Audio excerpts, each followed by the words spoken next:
gusto ko yung is merong immediate feedback, which is I think yun yung kailangan ko right now na I'm Yeah. not starting from raw. I need feedback in every actions na gagawin ko so that yung momentum continues. I think in general, sa lahat ng mga seasoned freelancers, that's what we need, the feedback. And very good. Di ko in-expect na mag within the call, magkakaroon agad ng feedback. So, surprising siya sa'kin, but at the same time parang,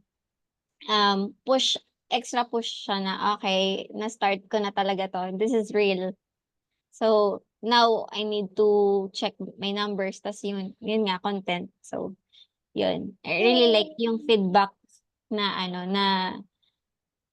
part na ang Mm. bilis. Yes, And thank you so yes. much for doing this and doing this ng before pa mag-half ng year kasi parang ano siya, kickstart talaga siya na parang top to for those freelancers na gusto talagang magkaroon ng change. So, hindi na kailangan hintayin yung half of the year.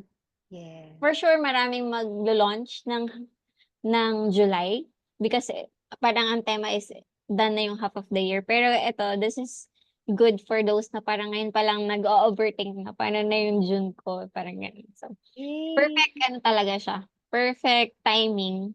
So, yun. Thank you so Happy much. ako.